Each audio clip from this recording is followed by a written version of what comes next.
We continue today in Pirkei Avos, and we find ourselves still in the second Mishna, the Mishna of Shimon HaTzadik. So remember again, Shimon HaTzadik, the last remaining member of the Anshe Knesset Hagedolah, spoke about the idea that the world stands on three things: on Torah, Avoda, Gemilos, Chasadim. So we spoke about Torah in our last year, and today we'll focus on Avoda.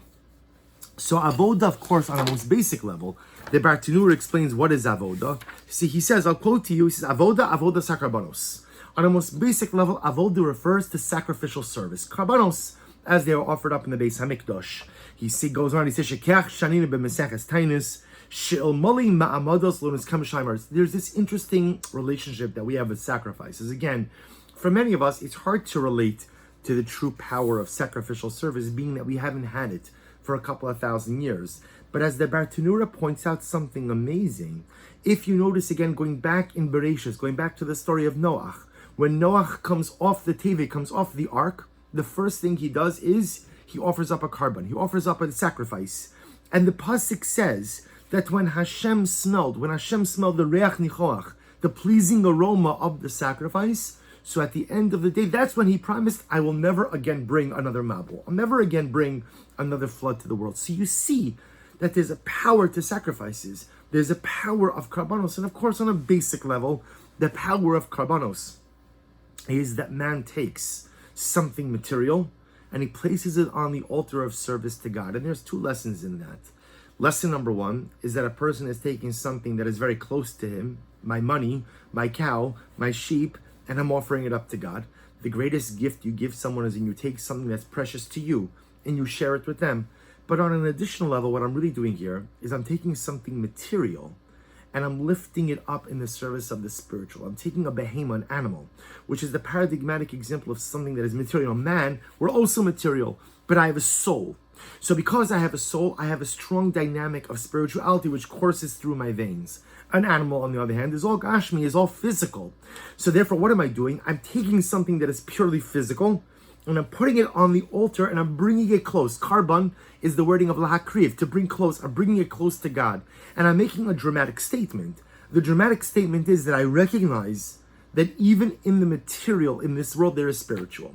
There is no such thing as things that are holy, things that are unholy, but rather, again, there are things that are clearly holy and things that need to be made holy. So physicality, what we call gashmias, materialism. So the materialism in life could be totally unholy. It could drive a person away from God, or it could be lifted up and used in the service of HaKadosh Baruch Hu. What's the essence of a carbon?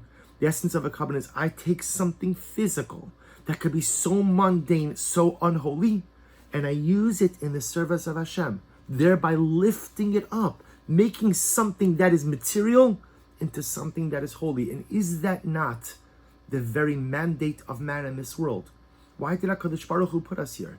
Remember, God doesn't need us to be angels because he has plenty of angels. The celestial sphere is filled with angels. So if I'm not supposed to be an angel, what is it exactly that I'm doing here?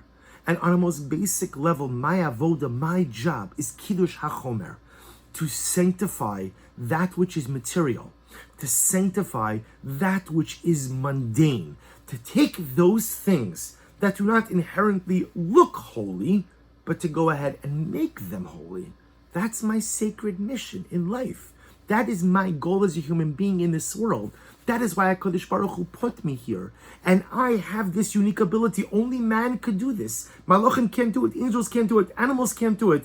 But I could take something physical and I could turn it into something spiritual. So I lift up a food item and I make a bracha on it, thereby showing the godliness within. Remember, you take an apple, and the apple could just look like a fruit. On the other hand, you say, Baruch atah Hashem Elokeinu melech haolam borei pri ha'etz. And what I'm saying is, this is a creation of God. There's godliness in the apple. Look at the peel. Look at the beautiful fruit. Look at the seeds on the inside. And you could do this with every single material thing.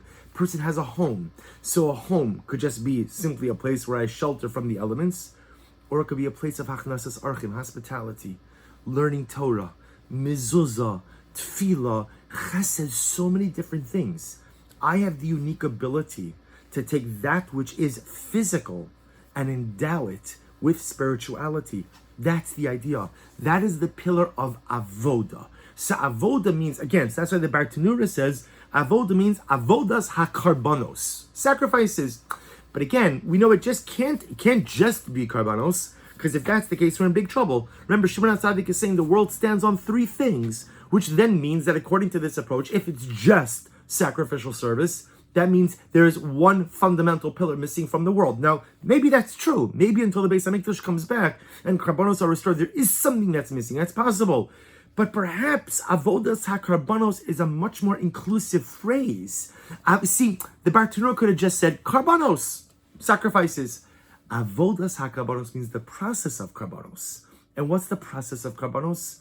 Again, like we said before, a process of karbanos means taking that which is material and lifting it up into the spiritual, extracting the holiness, identifying the holiness, highlighting the holiness in every single thing we enjoy in this world. That is unique to us. Only human beings could do such a thing like that. Of course, Chodesh Baruch Hu could do it. Malachim can't do it because they're not physical. Animals can't do it because they lack a neshama. Only we could do it. This is the pillar that we have the ability to do every day. And if you think about this, we have this opportunity every moment. Like I mentioned before, sometimes, when we say brachas before and after we eat, so we kind of like gobble up the brachas along with the food. But if you take an extra moment to say a bracha with kavanah, you see, a bracha, of course, you have to make a bracha before you eat, because the Gemara says if you don't make the bracha, it's as if you're stealing from HaKadosh Baruch Hu. But on a deeper level, when you make the bracha, you're extracting the godliness, highlighting the godliness in something physical and material. So a few extra moments allows me to activate the holiness in an inanimate object, in a material object. Every time I make a bracha, I put on a new article of clothing and I say, Shechironu v'kimonu v'giyanu lazman hazeh. I thank Hashem. I see that there's a godliness in the garment. Every single thing that I do, there's the ability to extract the holiness. That is the pillar of avoda. And that is the pillar that we are privileged to have to this very day. A pillar that in order to actualize requires a bit more attentiveness, a bit more attention, and a bit more concentration. But although we lack the Beis HaMikdash, we still have the privilege to have the pillar of avodas hakarbanos. Wishing everyone a wonderful day.